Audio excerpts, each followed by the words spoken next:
Saudara, arus balik Lebaran berakhir pada malam hari ini, namun diduga semua pemudik belum kembali ke Jakarta. Dan untuk membahas pantauan arus balik di momen Lebaran 2026 ini telah bergabung bersama kami Direktur Utama PT Jasa Marga, Bapak Rifan Ahmad Purwantono. Selamat malam Pak Rifan, apa kabar? Sehat ya Pak ya? Selamat malam, alhamdulillah sehat dan semangat ya. Sehat dan semangat. Terima kasih Pak sudah mengawal arus mudik dan juga arus balik Lebaran 2026 ini.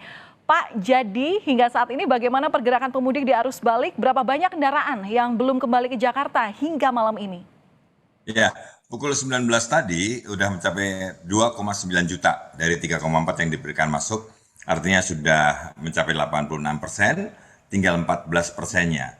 Ini tentu dilihat bahwa dari perjalanan sejak kita waspadai gitu ya, dengan beberapa himbauan untuk menghindar tanggal 24 atau H+3 yang mencapai 256.000 dan kemudian berangsur tetap di posisi tinggi ya sekitar 192.000, kemudian tanggal 27 204.000 dan kemarin sampai dengan tadi pagi jam 6 sampai 212.000. Artinya masih ada potensi sekitar lebih dari 200.000 di hari ini dan kemudian masih ada sisa waktu Senin Selasa, apalagi memang diduga karena ada liburan lagi, sehingga arus balik akan bisa terdistribusi sampai dengan minggu depan.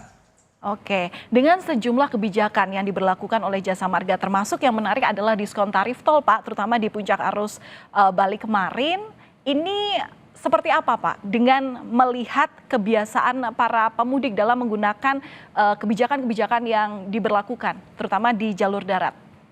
Ya, pada waktu arus mudik tanggal 15-16 optimum ya digunakan dan di tanggal 26 dan 27 malah lebih tinggi dari prediksi. Artinya betul-betul yang kami prediksikan 183.000 justru naik 10.000 sebesar 192.000. Sama pada waktu kita memprediksi 190.000 tanggal 27 ternyata naik 204.000. Sehingga ini sudah betul-betul dioptimalkan dan diutilisasi oleh masyarakat terhadap diskon tarif tol 30% di akhir atau di arus balik yang lalu. Ya, untuk mengurai kemacetan ini selain ada diskon tarif tol, ini juga ada pemberlakuan terutama dengan kehadiran tol fungsional di arus mudik. Nah, bagaimana Pak optimalisasi dalam penggunaan tol fungsional ini? Ya, fungsional ini memang digunakan berbagai hal. Yang pertama pasti untuk mengurai kepadatan di satu lokasi. Contoh di Japek 2 Selatan. Japek 2 Selatan ini adalah dari Sadang sampai Setu yang menggabungkan sampai dengan Jor 2 dan cukup panjang 50 km. Dan ini adalah antisipasi yang memastikan bahwa tidak muncul kepadatan di kilometer 66. Alhamdulillah dari Japek 2 Selatan ini digunakan rata-rata per hari 6.000, bahkan di paling tertingginya mencapai 16.000. Yang berikutnya adalah Purwomartani.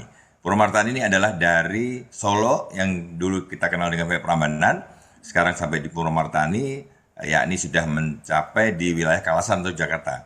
Ini juga lumayan mencapai 10.000 setiap harinya dan mengurangi kepadatan terutama di Prambanan karena bisa dibagi antara keluar Prambanan dan masuk dari Purwomartani. Dan yang ketiga adalah Probolinggo sampai dengan Besuki. Ini juga merupakan ruas yang paling siap dengan 2 lajur dan 2 arah, sehingga mencapai 13.000 setiap harinya.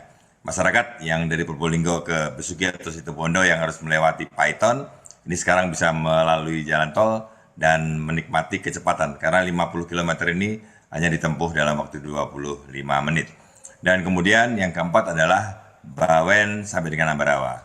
Kita tahu bahwa Bawen dari pertigaan Bawen, Pasar Ambarawa dan Kabupaten Ambarawa ini cukup padat. Sehingga masyarakat bisa memanfaatkan hanya 6 kilo, tetapi untuk yang menuju Pecacang atau menuju Magelang atau dan sekitarnya, atau sebaliknya bisa memanfaatkan ini dan sampai dengan hari ini per hari rata-rata adalah 3.000 kendaraan melewati fungsional. Jadi semua fungsional alhamdulillah digunakan dengan baik dan bermanfaat untuk mengurai kepadatan di sekitar jalan tol. Ya, tentu ini juga jadi acuan Pak yang paling penting, apalagi Bapak juga mengatakan bahwa tadi belum seluruhnya ini para pemudik yang kemudian kembali ke Jakarta. Nah, di sisi lain selain ada rekayasa lalu lintas yang kemudian pengumumannya ini juga dilakukan lewat media sosial, tapi kan ini juga kekinian, ini bagaimana pemanfaatan teknologi terutama dalam memberikan rekomendasi rekayasa lalu lintas selama arus mudik dan balik ini, Pak. Ya, jadi Mbak, hari ini saya di JMTC, ya, di Jasa Marga Road Command Center. Ini adalah pusat pengendalian pengambilan data dalam per jam yang menggunakan semua teknologi yang kita kembangkan, dari mulai radar, 3.500 kamera, bahkan beberapa kamera sudah menggunakan intelligent traffic analysis, artinya sudah melakukan penjumlahan. Nah, traffic counting inilah digunakan sebagai bahan pengambilan keputusan, apakah diperlukan kontraflow 1 lajur, 2 lajur, sampai dengan one way. Dan kami monitor semua termasuk rest area management system yang memastikan bahwa kapan rest area kalau penuh harus ditutup dan pengalihan atau dengan rekayasa lalu lintas.